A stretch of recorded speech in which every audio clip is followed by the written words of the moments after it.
vamos para a primeira pauta. Porque eu já falei faraona, que maravilha aí.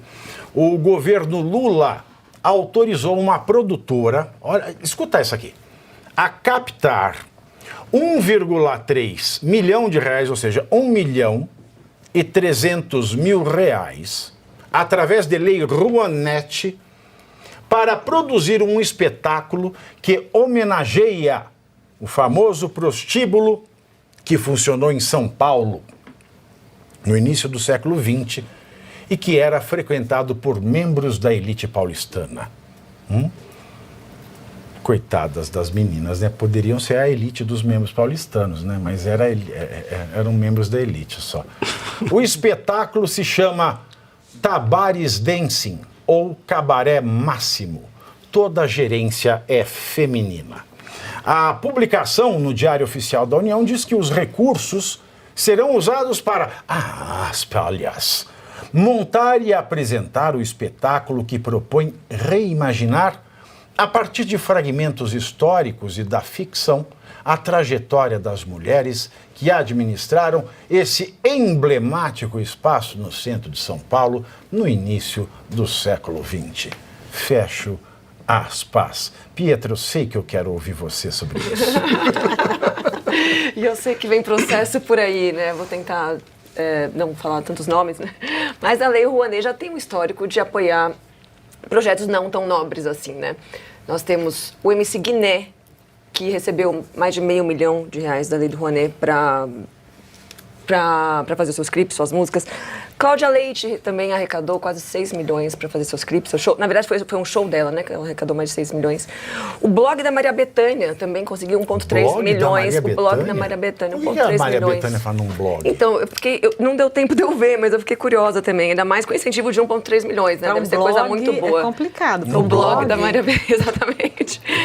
E em 2016 tivemos a Operação Boca Livre, para quem se lembra, que foi a investigação de mais de 180 milhões de reais desviados da Lei Rouanet. E várias dessas pessoas usavam essa grana para promover festinhas, inclusive casamentos, inclusive festas entre família. Aliás, o grupo Bellini Cultural, né, era um grupo composto pelo pai, a mãe e os 2 filhos adolescentes, foi um dos sentenciados a mais de 19 anos de prisão. E eles promoviam esse tipo de festa que eu nunca frequentei, não sei quem frequentou, mas... É por isso que você está achando ruim, porque você não foi. Exatamente, é isso aí. Eu nem queria mesmo, né? Então, assim, eu nunca consegui ver nada de muito bom vindo da Lei Rouanet, sabe? Então, não me surpreende essa notícia. E eu acho que ela só continua a história do que sempre foi essa lei. E aí, Ana Paula, o que você tem a dizer? Olha, o país está passando por uma situação de roubo, de aposentadoria, de gastos sem limites, comprometendo o equilíbrio fiscal. Tivemos aí recente, esses dias, aumento da taxa de juros novamente. O país... Ontem. Anteontem. E fica sempre a questão de quais são as prioridades desse governo. A questão da cultura não é que a cultura não seja importante, mas é um descalabro e é completamente desproporcional o que esse governo destina para a Lei Rouanet. Lembrando que tem artista que vai para a rede social falar que a Lei Rouanet não usa dinheiro público. Tipo a Cláudia Raia, aquela que é muito mesma vibrante, historinha. É uma artista muito vibrante. Que as pessoas ou são ignorantes ou usam de má fé. Não, eles dão um certificado para a gente ir captar recurso nas empresas. Isso. Só que as empresas vão descontar isso em algum tipo de imposto, geralmente imposto de renda, se não me engano, no caso da Lei Rouanet. Você acha que, Cláudio, se é um descalabro, qual é o problema dela dizer calabresa? Eu não sei como te responder essa pergunta. Eu ia dizer, na esteira do que acabou de dizer a doutora Alcatraz, que a Dinha foi ruim, né? Eu vou tentar de novo. Que é conhecida como a rocha, né? Rocha é chato, né? Não existe almoço grátis. Então, é como você explicou, se você tem um certificado lá da Lei Rouanet para ir captar numa empresa, seja ela qual for, e ainda pior, no Brasil as que mais doam são estatais, de alguma maneira o dinheiro está saindo do seu bolso. Você que paga impostos. Porque a empresa que vai entregar esse dinheiro, mesmo sendo privada, sabe o que ela vai fazer? Ela vai descontar do imposto a pagar do governo. Então não tem jeito, você não tem para onde fugir, não existe almoço grátis.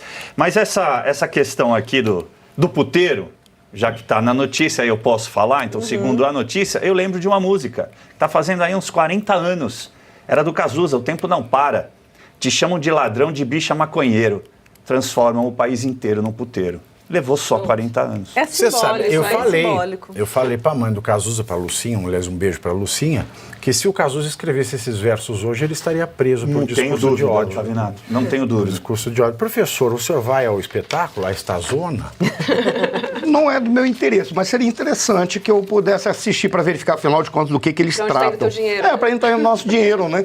Queira ou não queira. É interessante, por exemplo, a Petra falou, a gente fica sempre receoso quando fala de Lei Rouanet. A Lei Rouanet tem até coisas, tem uma intenção boa e tem coisas que são boas, que não são só espetáculos. O problema é que o governo se preocupa normalmente em utilizar a Lei Rouanet como uma espécie de captação de aliados. Aí fica jogando esse dinheiro mais para aqueles que não precisam.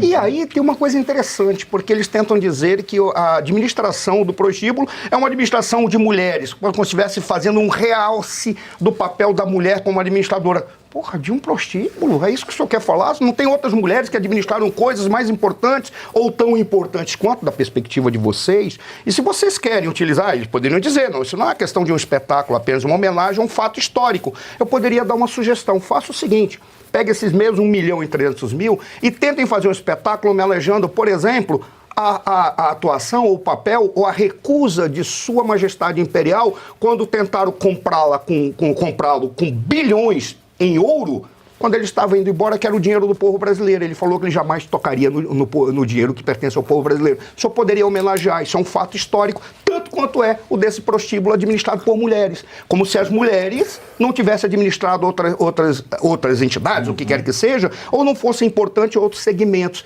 Parabéns, vocês estão mostrando qual é o foco de vocês. Eu gosto de pensar o seguinte, que a cultura hoje está se preocupada em celebrar cafetinas, que é crime, né? Exploração de sexo ali, e também Maria Bonita.